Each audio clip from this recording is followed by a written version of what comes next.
If you're in a job that looks great on paper, but just doesn't light you up like it once did, you are not alone.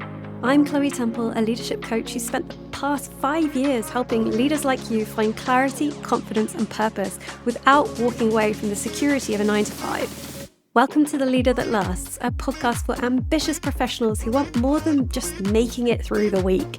Each episode, I'll share real stories, honest mistakes, and practical tools to help you find fulfillment wherever you are.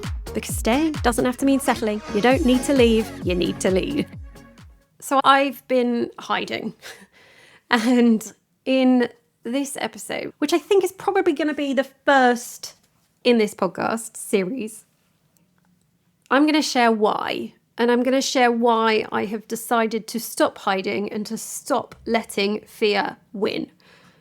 Now, if you've been following my business ownership journey over the last 5 years, you will probably think, how on earth can she think that she's been hiding?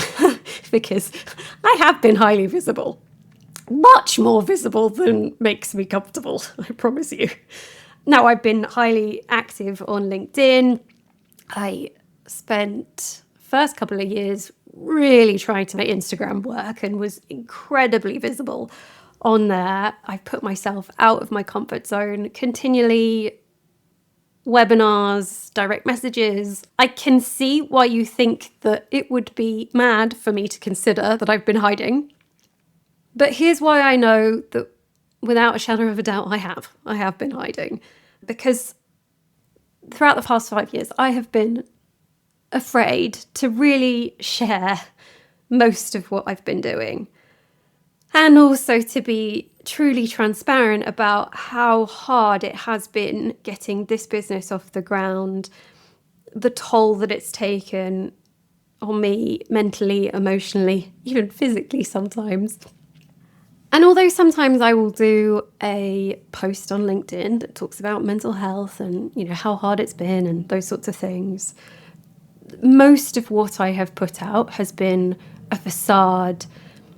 And I would say 95% of what I could have put out, I haven't. I have so much content, so many tools, so many resources, so many insights, things that I have fully built that I have just been too afraid to put out. And essentially, I've just been doing a heck of a lot of procrastinating and masking perfectionism really as high standards.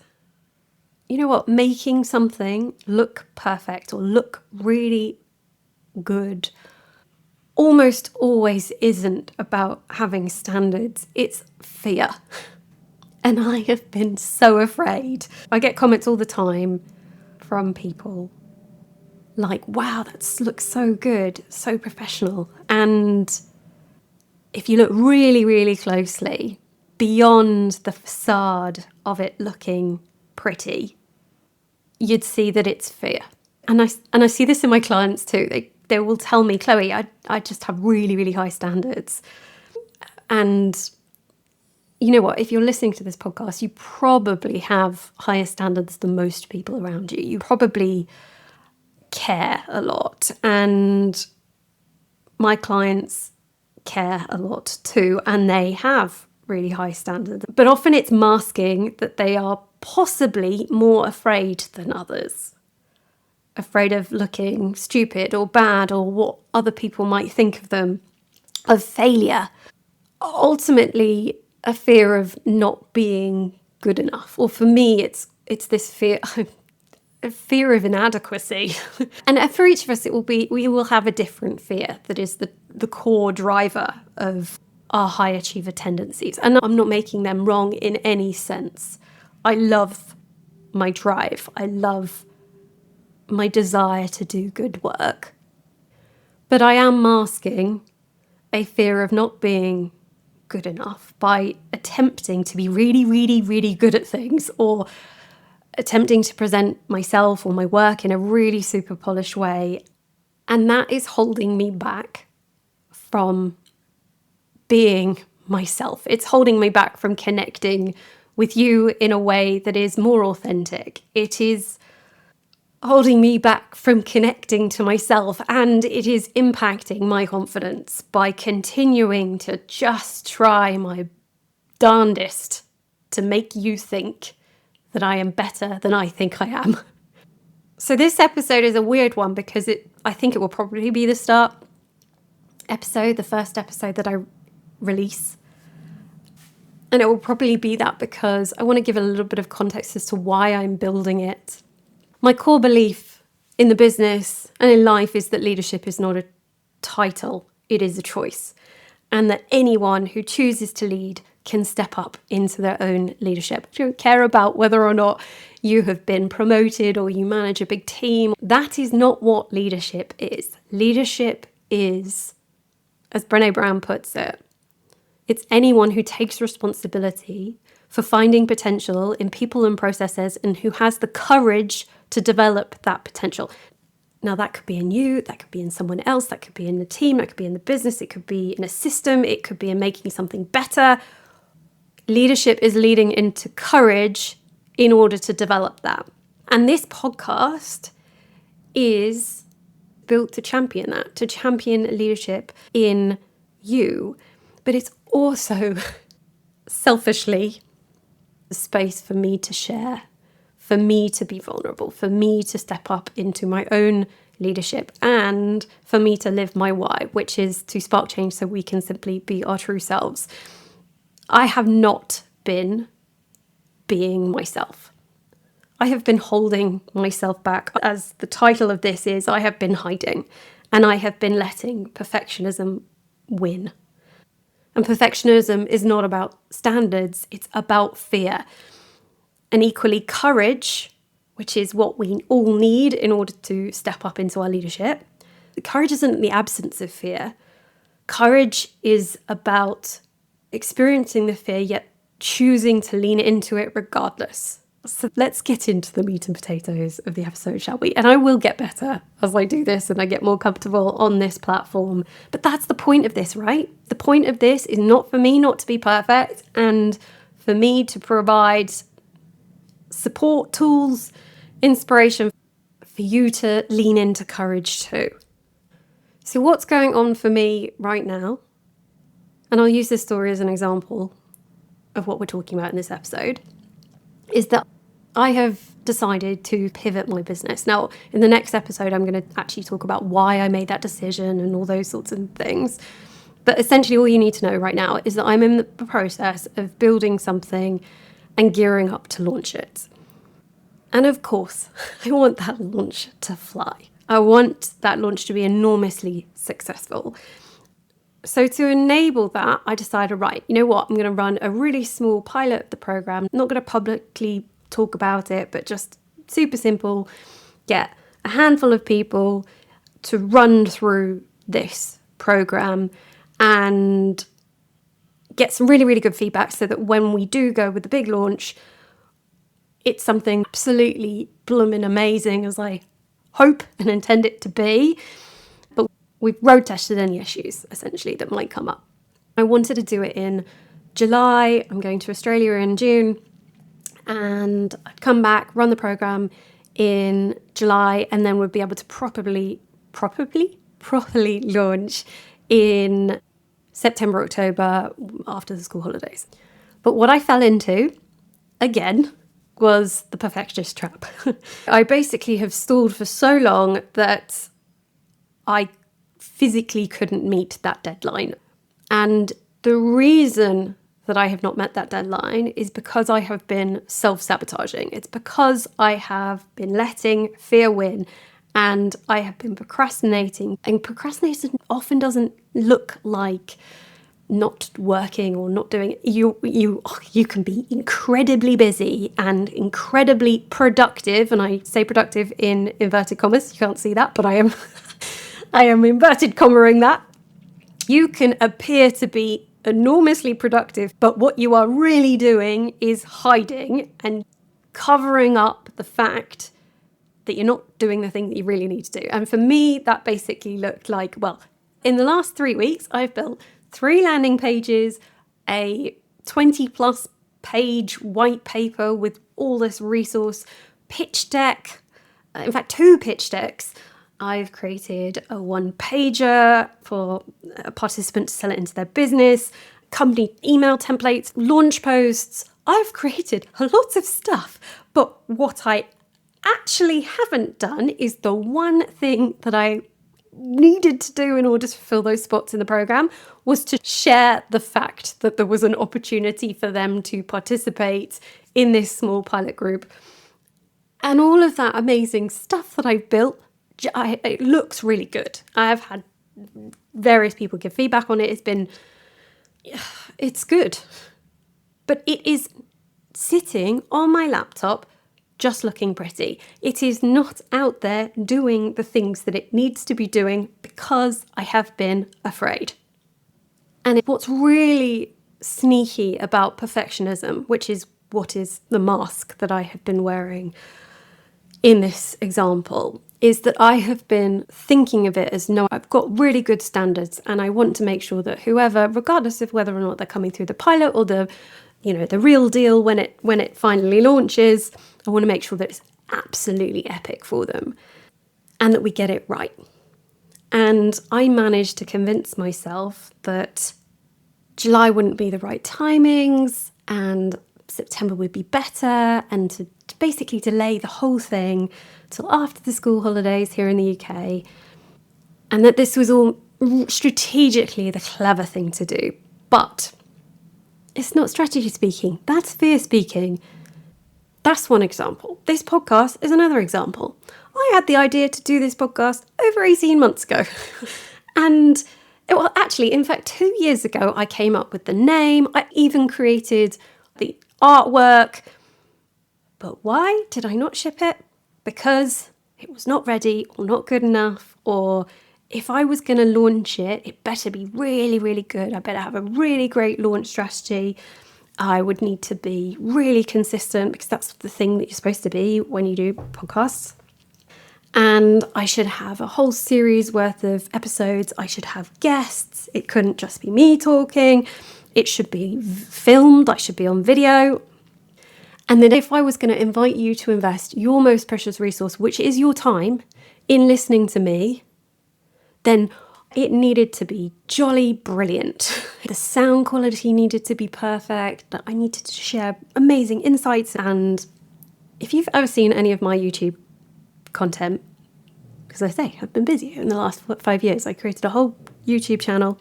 It is all very highly scripted. They're very good episodes, but they aren't really showcasing me. And I was looking at this podcast as something that's similarly to that. It needed to be perfect, but people don't connect to perfect. They connect to our vulnerabilities, the imperfections.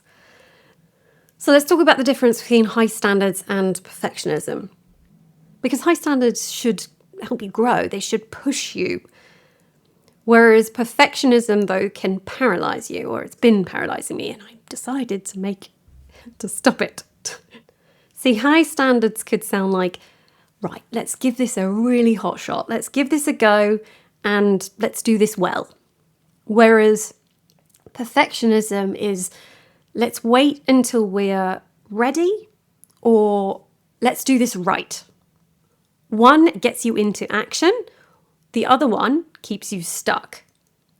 And it's really easy for our high standards to eke into perfectionism. So let's look at perfectionism. So perfectionism is driven by fear. It could be fear of failure, fear of making mistakes, fear of looking stupid. It demands flawlessness. And because we are attempting to be flawless, perfect, it paralyzes the action that we take. It stalls us. It keeps things, it stops us from shipping things. And I don't mean shipping things. You aren't a content creator, right? But it will stop us from doing things that we are uncomfortable with, we don't think we're going to nail up front. It focuses on shortcomings, on what's missing. It's often entirely unrealistic. I've heard it said before that perfectionism is actually the lowest standard because we've all heard the 80-20, right? well, actually, you're spending so much time trying to get that 20% perfect. And then by whose standard? And can anything ever really be perfect? No. But by investing our energy in that, it can lead to us feeling exhausted, burnt out, and reinforcing some of the internal dialogue and beliefs that are just not helpful. You are good enough. High standards when they're healthy, and this is very common in the performance leader type. And I created a quiz that enables you to understand what's your unique leadership blueprint. The performance leader, I'll talk about that much more in other episodes. And you can actually go take the quiz if you want. I'll leave it in the show notes. But one of those types of leader is called the performance leader. And high standards is a strength of performance leadership. Someone who has healthy high standards really accepts imperfection. It values progress. It's looking to get better. And therefore, it doesn't necessarily only focus on what's missing, but celebrating the progress or the wins or the improvements that could be made. It's forward focus. It has momentum. And it's absolutely ambitious, but it's also realistic. So you can set realistic goals that can be enormously stretchy, but possible. High standards can really propel us forward, achieve, excellence, but it's not about, Sheryl Sandberg says it, done is better than perfect, right? For me, in the past 5 years, and this is what I am committed to stop, I have been hiding behind polish, attempting to be perfect, hiding behind really good looking visuals or branding, like beautiful presentations. The amount of time I invest in building decks that look amazing. The number of decks I have built that have never ever been seen is just outrageous. If you went onto my Canva account, and I'm in the process of thinking about bringing on new team members and what that would look like and who could help, and particularly in the content space, I'm like, you could just go on there and you would find an absolute goldmine that if someone else who wasn't so afraid or who wasn't so personally invested in it would be like, this is great, some really great stuff here. But because I have been striving and not wanting to do this intentionally, like I really have thought of myself as a recovering perfectionist, but let's be honest, I am in it and I need to get out of it. And this is me trying to shift out of the need for perfection. There was a belief that if something looked amazing, really professional, then I would in some way be bulletproof. I would some way connect to someone or something or to the buyer and ultimately achieve the sale. But I've been wasting so much time editing, not sharing, tweaking, not testing. And that has been costing me enormously, not only in terms of the results that the business would be getting, but also in terms of my own self-confidence, my own belief in myself.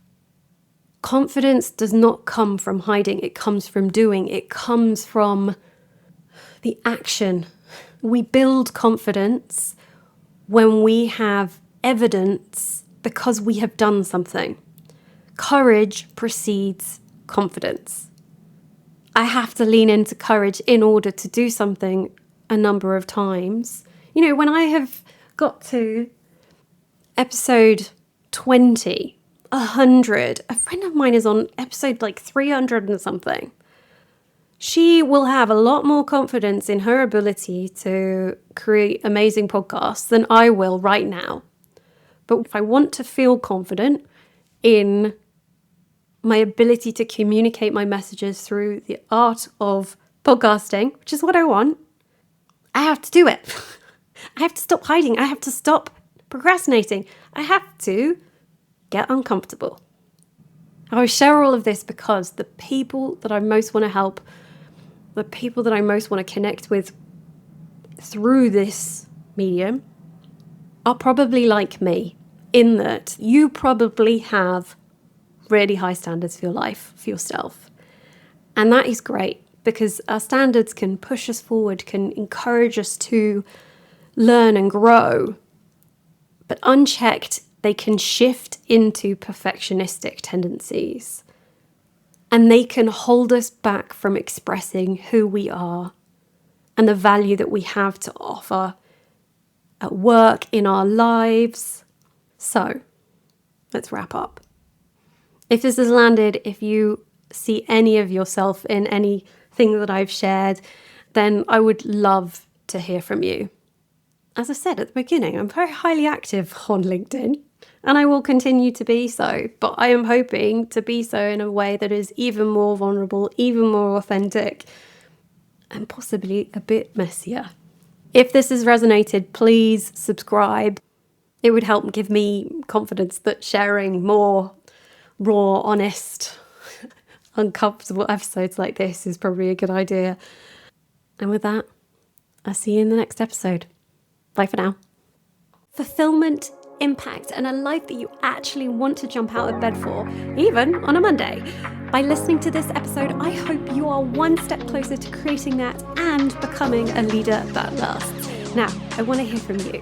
Pop me a DM on LinkedIn or Instagram and let me know what landed. And if you are the kind of kind-hearted leader who's willing to help me out in a big way, take a minute to rate and review the podcast. Send me a screenshot and I'll send you a juicy freebie as a big thank you. Until next time, lead, don't leave, and I'll see you in the next one.